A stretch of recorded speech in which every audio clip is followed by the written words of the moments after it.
ಇವತ್ತು ನಾನು ಸೂಪರ್ ಆದ ಮತ್ತಿ ಮೀನು ಪುಳಿ ಮುಂಚಿಯನ್ನು ಮಾಡ್ಕೊಳ್ತೀನಿ. ಫೈನಲ್ ಆಗಿ ಸ್ವಲ್ಪ ಕಟ್ ಮಾಡಿದ ಕೊತ್ತಂಬರಿ ಸೊಪ್ಪನ್ನು ಸೇರಿಸ್ಕೊಳ್ಳೋಣ. ನಮಸ್ತೆ ಎಲ್ಲರನ್ನು ಸುಸಿಸ್ ಕಿಚನ್ಗೆ ಸ್ವಾಗತ ಮಾಡಿಕೊಂಡು ಇವತ್ತು ಅದ್ಭುತವಾದ ಅಡಿಗೆ ಮಾಡ್ತಾ ಇದ್ದೀನಿ. ಬನ್ನಿ ಹೇಗೆ ಮಾಡೋದು ನೋಡೋಣ. ನಾನು ಮಾಡುವ ಅಡಿಗೆಗಳು ನಿಮಗೆ ಇಷ್ಟ ಆಗ್ತಿದ್ರೆ ದಯಮಾಡಿ ಸಬ್ಸ್ಕ್ರೈಬ್ ಮಾಡಿಕೊಂಡು ನಿಮ್ಮ ಫ್ರೆಂಡ್ಸ್ ಅಂಡ್ ಫ್ಯಾಮಿಲಿಗೆ ಹೆಚ್ಚು ಶೇರ್ ಮಾಡೋದನ್ನ ಮರಿಬೇಡಿ. ಹಾಗೆ ಲೈಕ್ ಮಾಡಿಕೊಂಡು ವಿಡಿಯೋ ವಾಚ್ ಮಾಡಿ. ಇವತ್ತು ನಾನು ಸೂಪರ್ ಆದ ಮತ್ತಿ ಮೀನು ಪುಳಿ ಮುಂಚಿಯನ್ನು ಮಾಡ್ಕೊಳ್ತೀನಿ. 2 kg ಮೀನು ತೊಗೊಂಡಿದ್ದೆ. 1.5 kg ಫ್ರೈಗೆ ಕಲಸಿ ಇಟ್ಕೊಂಡಿದ್ದೀನಿ. ತುಂಬ ಸಲ ನಾನು ಮೀನು ಫ್ರೈದು ಮಸಾಲೆ ಮತ್ತು ಫ್ರೈ ಮಾಡೋದನ್ನು ತೋರಿಸಿದ್ದೀನಿ.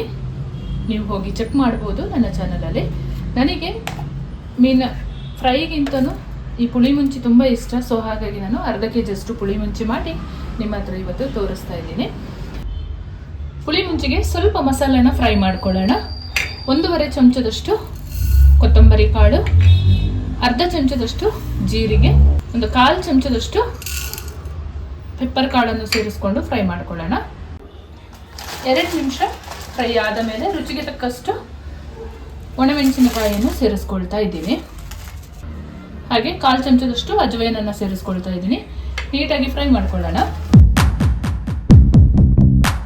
ತುಂಬ ಸುಲಭ ಇದು ಪುಳಿ ಮುಂಚಿ ಮಾಡ್ಕೊಳ್ಳೋದು, ತುಂಬ ರುಚಿಯಾಗಿ ಕೂಡ ಇರುತ್ತೆ. ಈ ಮತ್ತಿ ಮೀನು ಥೈರಾಯ್ಡ್ ಇದ್ದವರಿಗೆ ತಿಂದರೆ ತುಂಬ ಒಳ್ಳೆಯದಾಗುತ್ತೆ. 1/2 ಚಮಚದಷ್ಟು ತೆಂಗಿನೆಣ್ಣೆ ಸೇರಿಸ್ಕೊಳ್ತಾ ಇದ್ದೀನಿ. ನೀಟಾಗಿ ಮಿಕ್ಸ್ ಮಾಡಿಕೊಂಡು ಸ್ಟವ್ ಆಫ್ ಮಾಡ್ಕೊಳ್ಳೋಣ. ಒಂದು ಮಿಕ್ಸಿ ಜಾರನ್ನು ತೆಗೆದುಕೊಂಡು 1/2 ಕಪ್ಪಷ್ಟು ತೆಂಗಿನಕಾಯಿ ಸೇರಿಸ್ಕೊಳ್ತಾ ಇದ್ದೀನಿ.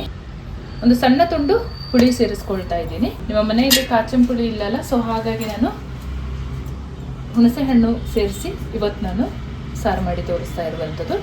1 ಗಡ್ಡೆ ಬೆಳ್ಳುಳ್ಳಿ, 1 ಟೊಮೆಟೊ, 1 ಈರುಳ್ಳಿನ ಸೇರಿಸ್ಕೊಂಡು ರುಬ್ಬುವಾಗನೇ ಸೇರಿಸ್ಕೊಳ್ತೀನಿ. 1 ಚಮಚದಷ್ಟು ಅರಿಶಿನ ಪೌಡರ್, ಹುರಿದ ಮಸಾಲೆಯನ್ನು ಕೂಡ ಸೇರಿಸ್ಕೊಳ್ಳೋಣ.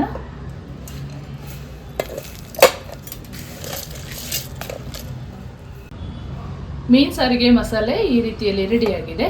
ಇವಾಗ ಸಣ್ಣದಾಗಿ ಒಂದು ಒಗ್ಗರಣೆ ಕೊಟ್ಕೊಂಡು ಮಸಾಲೆ ಕುದ್ದ ಮೇಲೆ ಮೀನು ಹಾಕ್ಕೊಳ್ಳೋದು ರೆಡಿ ಆಗೋಗುತ್ತೆ ಬಹಳ ಬೇಗನೆ. ಈ ರೀತಿಯ ಮೀನು ಸಾರನ್ನು ಮಾಡ್ಕೊಳ್ಳುವಾಗ ಮಣ್ಣಿನ ಪಾತ್ರೆಯಲ್ಲೇ ಮಾಡ್ಕೊಳ್ಬೇಕು, ತುಂಬ ಚೆನ್ನಾಗಾಗುತ್ತೆ. 1 ಚಮಚದಷ್ಟು ತೆಂಗಿನೆಣ್ಣೆ ಸೇರಿಸ್ಕೊಂಡಿದ್ದೀನಿ. ಎಣ್ಣೆ ಬಿಸಿಯಾಗಿದೆ. 1 ಚಮಚದಷ್ಟು ಸಾಸಿವೆ ಸೇರಿಸ್ಕೊಳ್ಳೋಣ. ಸಾಸಿವೆ ಸಿಡಿದ ಮೇಲೆ 2 ರೆಕ್ಕೆಯಷ್ಟು ಕರಿಬೇವು ಸೊಪ್ಪನ್ನು ಸೇರಿಸ್ಕೊಳ್ಳೋಣ. ರುಬ್ಬಿದ ಮಸಾಲೆ ಸೇರಿಸ್ಕೊಳ್ತಾ ಇದ್ದೀನಿ. ಎಷ್ಟು ಬೇಕು ಅಷ್ಟು ನಿಮ್ಮ ಹದಕ್ಕೆ ನೀರು ಹಾಕ್ಕೊಂಡು ತೆಳ್ಳಗೆ ಮಾಡಿಕೊಳ್ಳಿ. ನಾನು ಸ್ವಲ್ಪ ಗಟ್ಟಿಯಾಗೆ ಮಾಡ್ತೀನಿ. ರುಚಿಗೆ ತಕ್ಕಷ್ಟು ಕಲ್ಲುಪ್ಪನ್ನು ಸೇರಿಸ್ಕೊಳ್ತಾ ಇದ್ದೀನಿ. ಚೆಂದ ಮಸಾಲೆ ಕುದಿಬೇಕು, ಆಮೇಲಿಂದ ಮೀನು ಹಾಕ್ಕೊಳ್ಳುವಂಥದ್ದು. ಮೀನು ಸಾರಿಗೆ ಈ ರೀತಿಯಲ್ಲಿ ಕುದಿತಾ ಇರಬೇಕು. ಇವಾಗ ಮೀನು ಹಾಕೊಳ್ಳೋಣ.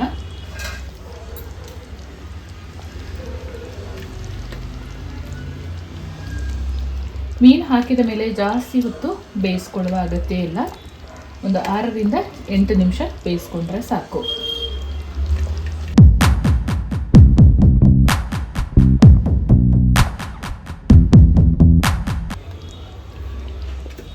ಸ್ಪೂನ್ ಹಾಕ್ಕೊಂಡು ತಿರುಗಿಸ್ಬೇಡಿ. ಕೈಯಲ್ಲೇನೆ ಪಾತ್ರೆ ಹಿಡಿದು ಈ ಥರ ಮಿಕ್ಸ್ ಮಾಡಿಕೊಂಡ್ರೆ ಆಯಿತು.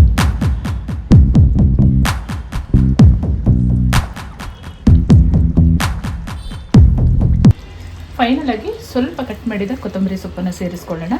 ಬೇಕಿದ್ರೆ ಹಾಕ್ಕೊಳ್ಳಿ, ಇಲ್ಲಾಂದರೆ ಸ್ಕಿಪ್ ಮಾಡ್ಬೋದು. ಅದ್ಭುತ ರುಚಿಯ ಪುಳಿ ಮುಂಚಿ ಅಂತ ಹೇಳ್ಬೋದು, ಮತ್ತಿ ಮೀನು ಸಾರು ಅಂತ ಹೇಳ್ತೀವಿ ನಾವು. ಈ ರೀತಿಯಲ್ಲಿ ರೆಡಿಯಾಗಿದೆ. ನೀವು ಒಮ್ಮೆ ಇದೇ ವಿಧಾನದಲ್ಲಿ ಟ್ರೈ ಮಾಡಿ, ತುಂಬ ಅದ್ಭುತವಾಗಿರುತ್ತೆ. ಹಾಗೆ ನಾನು ಮಾಡುವ ಅಡುಗೆಗಳು ನಿಮಗೆ ಇಷ್ಟ ಆಗ್ತಿದ್ರೆ ದಯಮಾಡಿ ಸಬ್ಸ್ಕ್ರೈಬ್ ಮಾಡಿಕೊಂಡು ನಿಮ್ಮ ಫ್ರೆಂಡ್ಸ್ ಆ್ಯಂಡ್ ಫ್ಯಾಮಿಲಿಗೆ ಹೆಚ್ಚು ಶೇರ್ ಮಾಡೋದನ್ನು ಮರಿಬೇಡಿ.